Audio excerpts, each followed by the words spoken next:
Halo Nanda semua, jumpa lagi di channel Kelas IPA Online, kelasku prestasiku untuk bersama membahas materi-materi pelajaran IPA SMP. Untuk kali ini, materi yang akan kita pelajari adalah sistem pernafasan pada manusia, antara lain organ pernafasan, mekanisme pernafasan manusia, dan gangguan pada sistem pernafasan.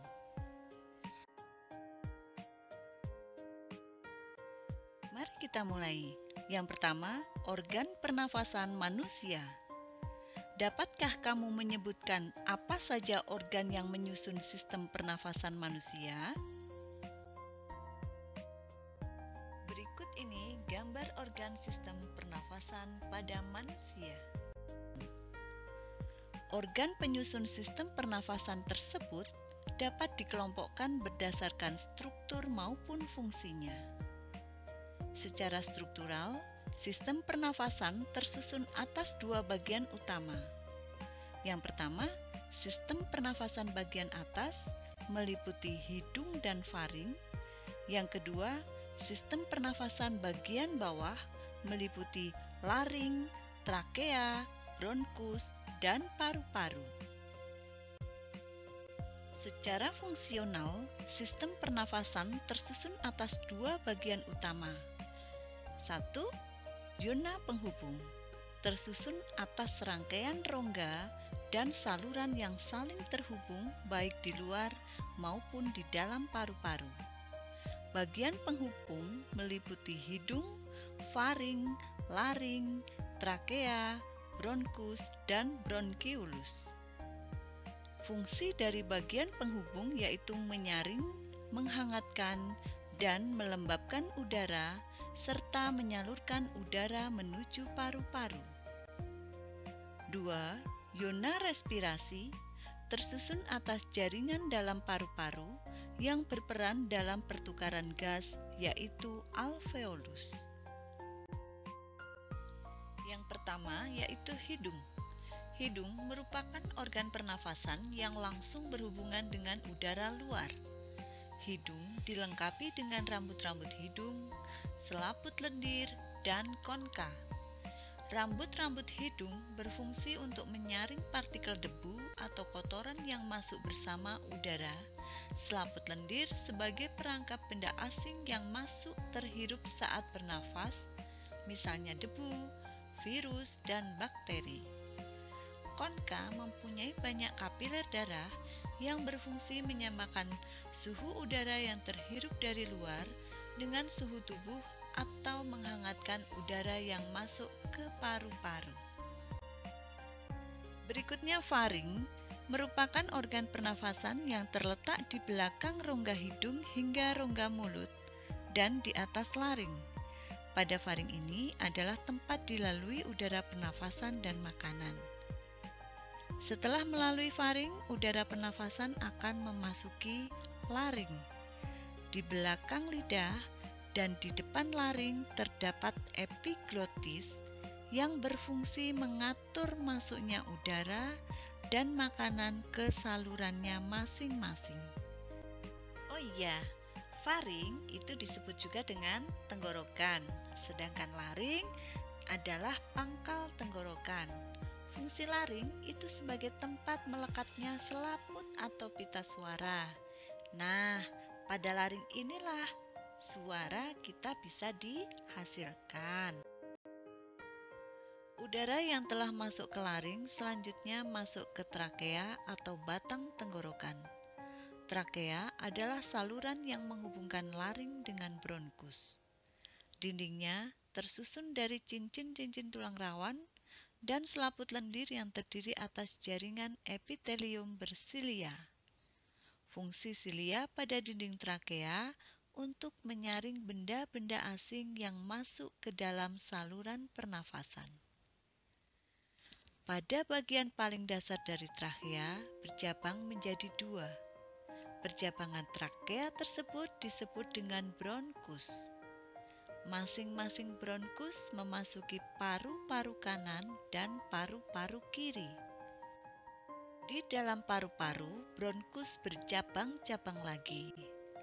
bronkeolus merupakan cabang-cabang kecil dari bronkus.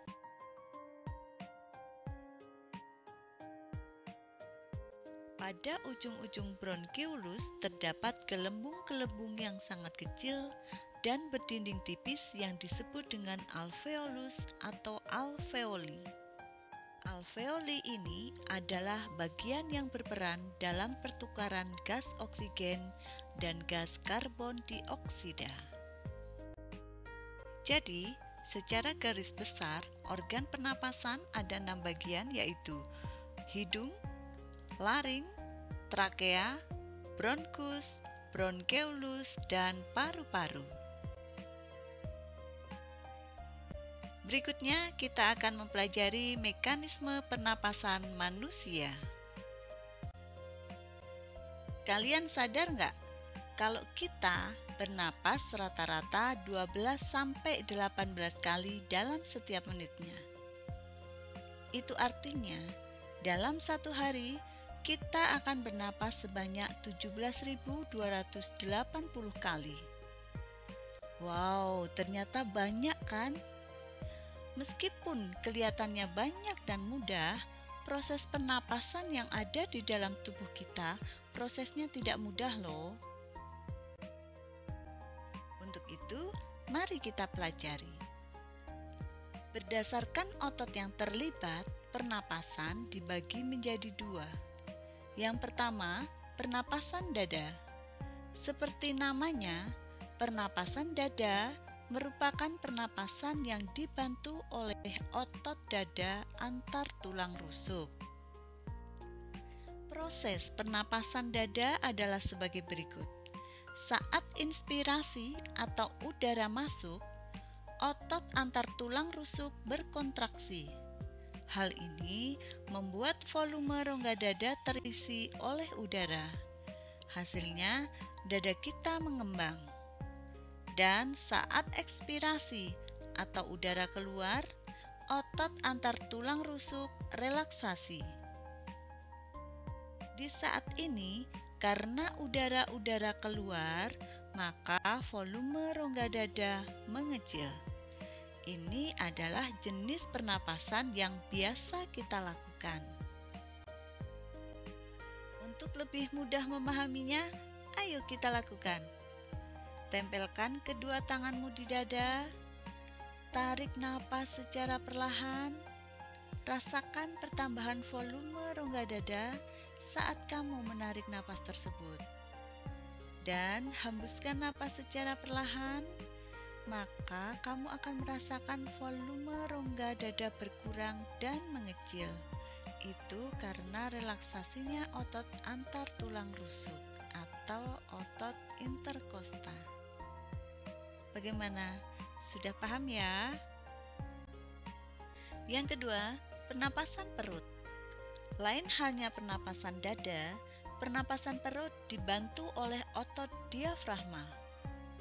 Diafragma ini terletak di bawah rongga dada dan berbentuk seperti kubah otot. Diafragma ini memisahkan jantung dan paru-paru dengan organ perut. Maka disebut dengan pernapasan perut. Saat inspirasi atau udara masuk, otot diafragma kontraksi, sehingga diafragma mendatar dan volume rongga dada membesar. Saat ekspirasi atau udara keluar, otot diafragma relaksasi, otot perut berkontraksi, sehingga diafragma melengkung ke rongga dada dan volume rongga dada mengecil. Nah, kalau begitu, apa bedanya pernapasan dada dan pernapasan perut? Pernapasan dada dilakukan dengan melibatkan otot antar tulang rusuk, sedangkan pernapasan perut menyertakan diafragma yang membatasi rongga perut dan rongga dada. Nah, anak-anakku semua di mana saja kalian berada, hari ini kita telah selesai mempelajari sistem organ pernapasan dan mekanisme pernapasan manusia. video berikutnya tentang gangguan dan upaya mengatasi penyakit atau kelainan pada sistem pernapasan manusia. Terima kasih telah menyimak video ini dan sampai jumpa.